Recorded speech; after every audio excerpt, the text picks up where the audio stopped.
je pars à Rome, j'hallucine. Je m'assois le premier jour de cours dans l'amphi. J'entends le prof parler. Je suis dans la merde.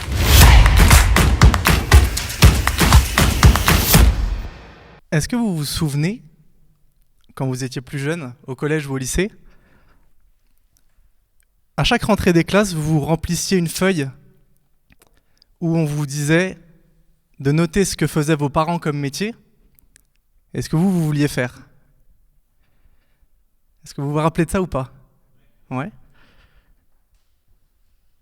Moi, j'avais rempli que je voulais être archéologue.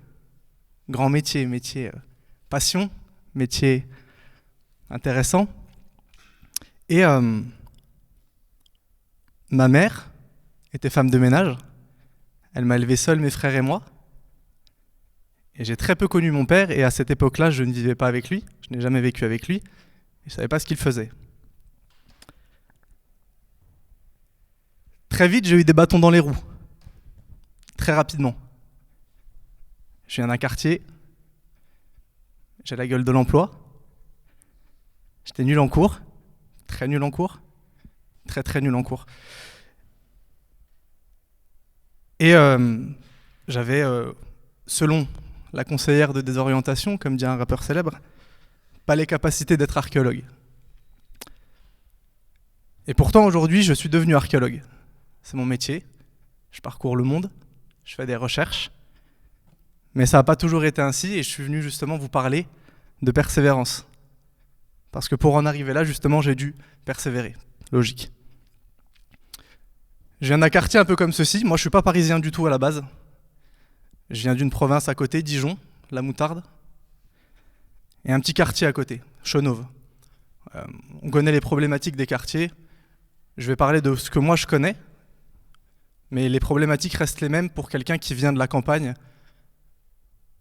Ce serait la même chose. Donc je viens de ce quartier, et donc ZEP, zone d'éducation prioritaire, aujourd'hui je crois que c'est REP. Et j'ai grandi dans un climat monoparental, nul en cours, je me répète, mais ça a son importance. Et des bâtons dans les roues finalement assez rapidement, parce que dès la 6e, dès la 5e, j'ai tout de suite subi entre guillemets une forme, non pas d'échec, mais on m'a très vite démotivé, de démotivation. Parce qu'à force de vous dire que vous êtes nul, quoi que vous fassiez, vous finissez par le croire. Surtout quand vous n'avez pas d'entourage. Il n'y avait personne qui était archéologue autour de moi. Ma mère était femme de ménage. Si j'avais le bac, c'était déjà bien. Et puis j'ai fait une rencontre. Pas personnelle, pas physique, mais autre. La danse. Le break. Le breakdance. Le breakdance, m'a appris la persévérance. La persévérance dans le sens où, comme n'importe quel type, que ce soit de danse ou de sport en général, ou même si on se focus sur totalement autre chose, il faut persévérer pour y arriver. Il faut s'entraîner pour y arriver. Je regardais un petit peu les parcours précédents. Vous n'en êtes pas arrivé là du jour au lendemain. Et vous connaissez sans doute Idriss Aberkan, il prenait une citation qui était assez intéressante, c'était « Personne n'a eu le prix Nobel en faisant pas exprès ». Ils ont dû travailler pour, et c'est ce qui s'est passé pour moi. Sauf que, étant nul en cours, j'ai trouvé exutoire dans la danse, j'ai trouvé mon refuge dans la danse, où j'ai été subjugué parce qu'on me prouvait que l'impossible était possible. Je m'explique. Le breakdance, c'est une discipline. Je dis une discipline et pas un sport, malgré qu'il soit au JO en 2024, ni un art. Pour moi, c'est les deux, clairement. Dans le sens où il vous faut parfois plusieurs années pour maîtriser un mouvement. Et la sensation d'art et l'art en lui-même, dans le sens où il y a une créativité, une fluidité, un sens du rythme à avoir. Et tout ça, vous devez coordonner vos mouvements pour y arriver et pour y accéder. C'est tout un cheminement particulier. On tombe 99 fois, on s'entraîne, on continue, on persévère, et au bout de la 100e, on peut y arriver. Et on nous présente l'impossible, ce qui nous paraît impossible, comme possible. Là aussi, je m'explique, notre corps, physiologiquement, anatomiquement, il n'est pas fait pour tourner sur la tête, il n'est pas fait pour sauter sur la main. Et purée, là, je vois des mecs qui tournent sur la tête et ils sautent sur la main. Comment ça? je vais essayer. Et il s'avère que j'y arrive plutôt bien. Je danse avec mes cousins, on s'appelle Breakdance Family. Ils ont à peu près le même parcours que moi. Et on tombe amoureux de cette danse, clairement. Et on commence à partir. L'idéal au départ, c'était juste de voyager. Voyager dans le monde. Alors ça va très vite. On s'entraîne. Au début, on fait des spectacles un petit peu bateaux. La fête des sapins, on nous paye en kebab. Mais c'était réellement ça, c'est réel. Et petit à petit, on passe d'une ville à côté de chez nous à une ville en France, et très vite un pays dans le monde. Allemagne, Grèce, Angleterre. Parallèlement, ma mère me dit, Merwan, la danse c'est bien, mais les études c'est bien aussi, à juste titre. Et je décide donc de faire, étant pas très bon en cours, mes études comme il se doit, je redouble ma 3e. Et à ce moment-là, je change de collège. Je passe dans un collège-lycée un peu plus huppé. Je redouble, parce que malheureusement, le niveau en ZEP n'était pas celui... D'être nul en ZEP, c'est déjà complexe, mais d'arriver et d'être dans un schéma un peu plus normal, on va dire, là, c'était une catastrophe. Donc je redouble ma 3e. Je passe au lycée. Encore pire. Mais j'y crois parce que ma mère me dit, vas-y, je suis fils d'immigré et on va dire qu'elle a investi. Elle est venue du bled, elle nous a dit, c'est bon, j'ai fait mon taf maintenant, rends-nous fiers, pas de problème. Mais c'était mal barré, finalement. Je continue, et là je fais bac STG. Parce que je voulais faire que de la danse à ce moment-là. STG, Sciences Technologies de la Gestion, aujourd'hui STMG. On connaît un petit peu les préjugés qu'on a sur ce bac, qui vaut ce qu'il vaut, mais qui en attendant est un bac. Je fonce, je me ramasse, je valide mon bac au rattrapage, avec 1 en maths.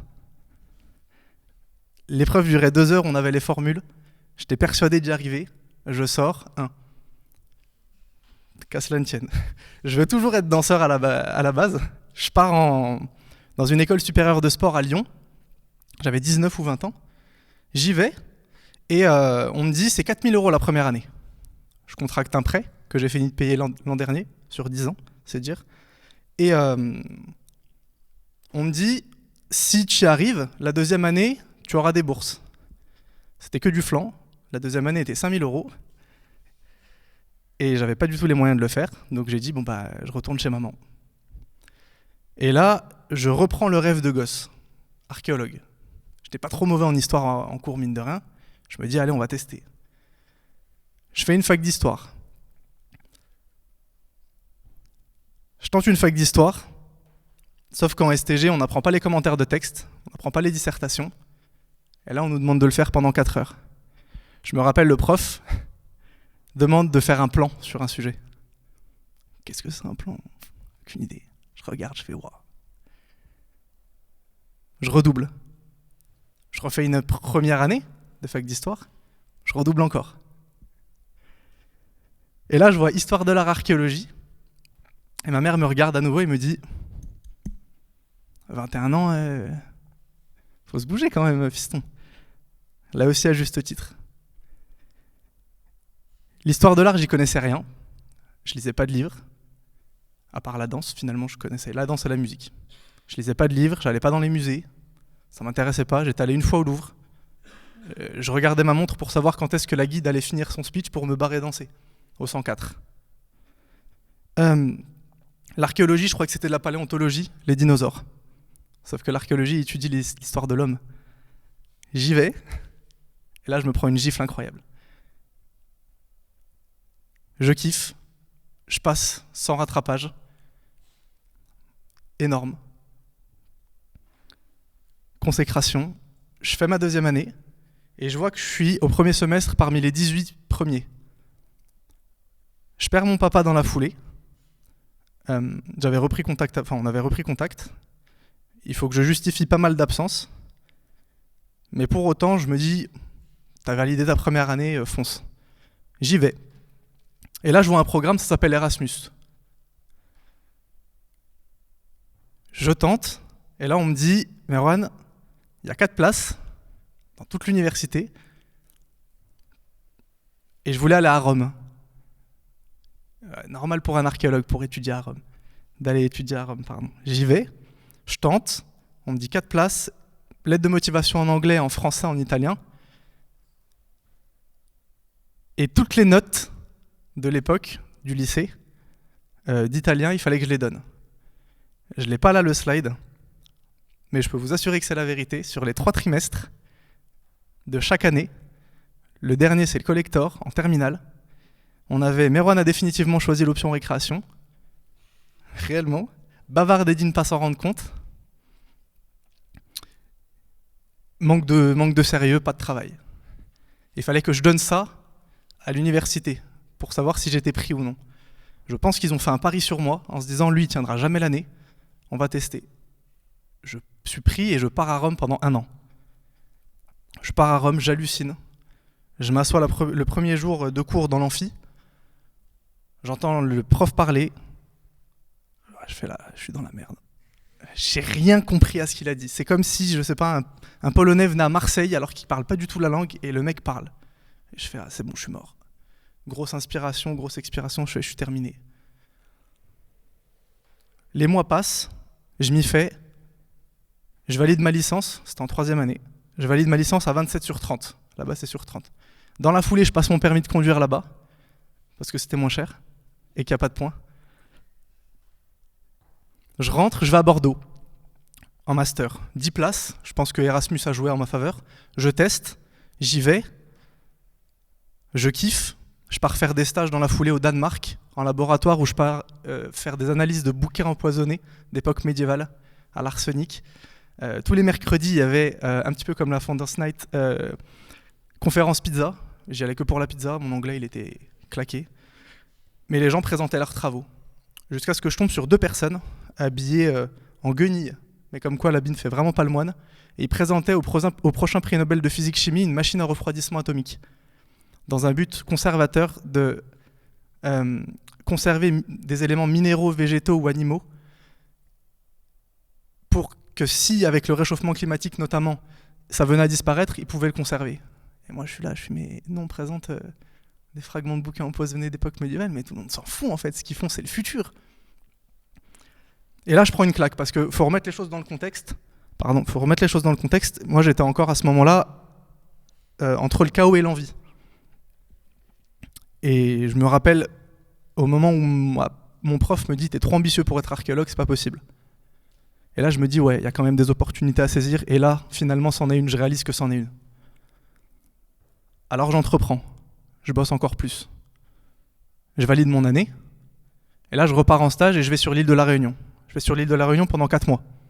Et là, j'étudie toute la partie esclavage, colonial. Et un des plus beaux souvenirs que j'ai, c'est quand mon boss me dit « Bon bah Merwan, demain on part 2 jours en bivouac, à entre 800 et 1000 mètres d'altitude, en pleine forêt tropicale, et on va chercher un pénitencier pour enfants du 19e siècle. » Je suis payé pour aller dans la jungle, chercher un pénitencier pour enfants.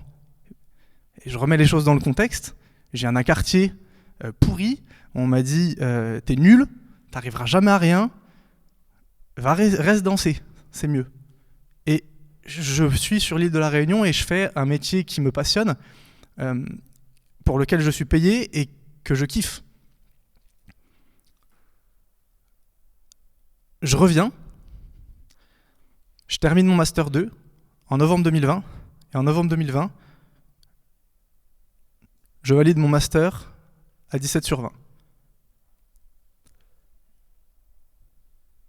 Aujourd'hui, je suis archéologue, je vis à Londres. Je bosse pour le Museum of London Archaeology.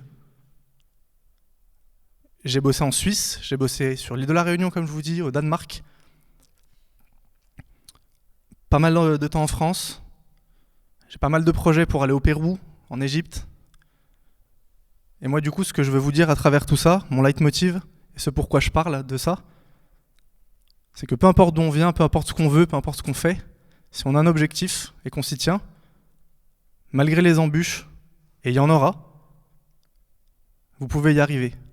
Aujourd'hui, je donne des masterclass pour justement parler de persévérance et de motivation. Je vous remercie de m'avoir écouté. Bonne soirée.